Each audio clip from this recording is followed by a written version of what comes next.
किसान भाइयों, गेहूं में आखिरी समय पर हम ऐसा क्या करें जिससे न होने वाली फसल में भी लगभग 10 क्विंटल तक उत्पादन बढ़ जाए।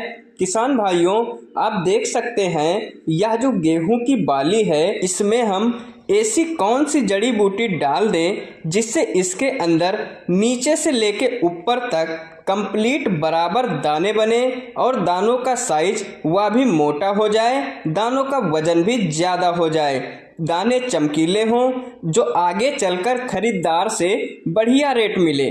किसान भाइयों, विशेषकर इस टाइम के ऊपर बढ़ता हुआ तापमान है, यह तापमान कहीं न कहीं अब की बार गेहूं के उत्पादन को प्रभावित करेगा। तो आज इस वीडियो के अंदर हम बात करेंगे एक तो इस तापमान के ऊपर कि इस बढ़ते हुए तापमान के अंदर भी हम अपने गेहूं का उत्पादन आखिरी टाइम में पहुंचकर भी किस तरह से लगभग 15 से 20% तक बढ़ाएं। उसके लिए हमें अभी क्या करना चाहिए, तो वह सभी जानकारी आज इस वीडियो के अंदर आपको मिलने जा रही है। वीडियो आपके लिए ज़्यादा इम्पोर्टेंट है, इसे बिल्कुल भी स्किप मत करना। वीडियो के अंदर की एक एक जानकारी आपके गेहूं की फसल में निश्चित तौर पर आपके गेहूं के उत्पादन को बढ़ाने में बहुत ज़्यादा लाभदायक सिद्ध होगी। भैया जी, सबसे पहले जिस खेत के अंदर हमने अक्टूबर के आखिरी सप्ताह या सबसे अगेती गेहूं की बुआई की थी, वो यही खेत है जो आपकी स्क्रीन पर प्ले हो रहा है। अगेती गेहूं के अंदर जो निकलने वाला उत्पादन होता है, सही मायनों में सबसे ज़्यादा निकलता है, तो उन्हीं के अंदर हम वो एक पैमाना बना सकते हैं। तो भाई, अभी जो हमारी गेहूं की फसल है वो लगभग 100 दिन या 100 दिन से कुछ 4-5 दिन ऊपर निकल चुकी है। अभी आप देख सकते हैं खेत में बालियां निकल चुकी हैं। यह गेहूं बीज Indorama India private limited company का अन्नपूर्णा बीज है। अभी आप देख सकते हैं इस वैरायटी में टिलर्स की संख्या ज़्यादा है। इसके अंदर जितनी भी बालियां निकल रही हैं पूरे खेत में एक समान एक साथ निकल रही हैं। अन्य खेत की तुलना में देखें तो अभी इसमें पूरी तरह से बालियां नहीं निकली हैं और आप देख सकते हैं खेत किस तरह से ऊपर नीचे दिख रहा है। तो यह क्लियर है कि गेहूं की पकाई अन्य वैरायटी की तुलना में अन्नपूर्णा की पहले होगी। बाकी जितना भी उत्पादन निकलेगा, सिचुएशन कैसी भी होगी, आपको टाइम टू टाइम वीडियो के माध्यम से बताता रहूँगा। तो साथियों, अभी हम बात करते हैं किसान भाइयों के सामने इस टाइम पर सबसे बड़ी चुनौती है, वो है आजकल का बढ़ता हुआ तापमान। तो इस बढ़ते हुए तापमान को देखते हुए किसान भाइयों के माइंड में कहीं ना कहीं यह बात घूम रही होगी कि इस बार गेहूं का उत्पादन काफ़ी कम होने वाला है।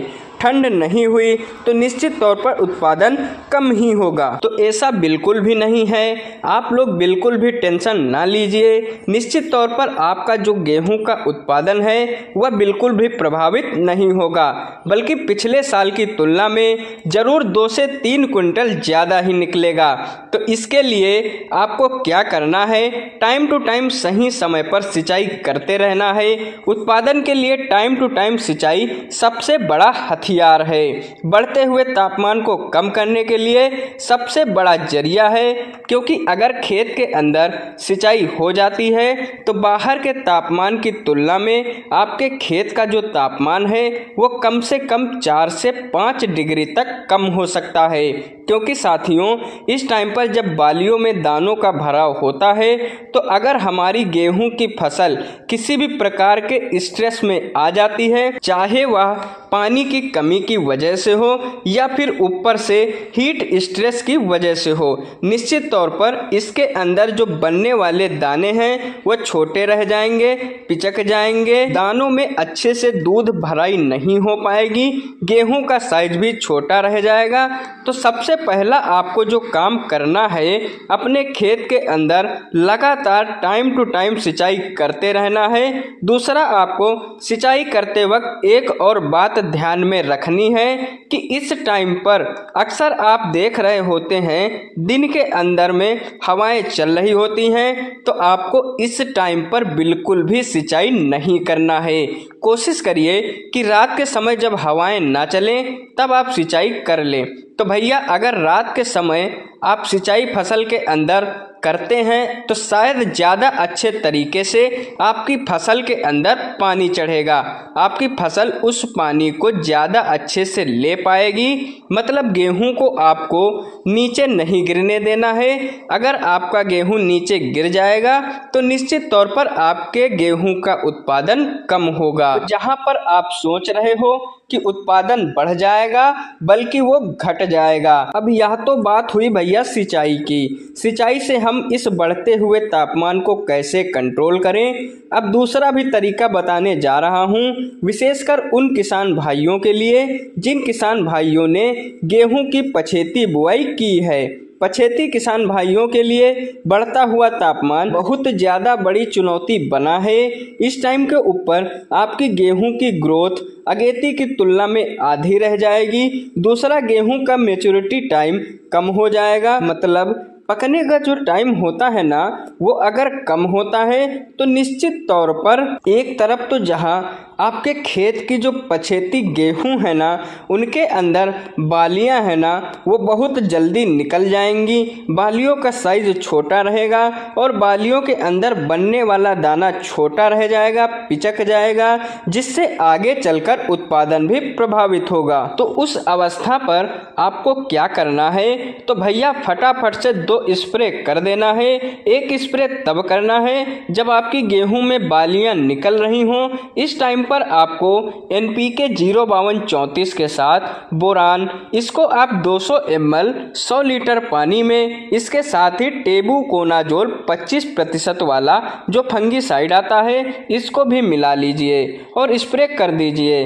अब आती है दूसरी अवस्था के अंदर, जैसे ही आपकी फसल गेहूं में बालियां बाहर निकल चुकी हों और फ्लावरिंग स्टेज आ चुकी हो, तो इस टाइम पर आपको एक स्प्रे करनी है।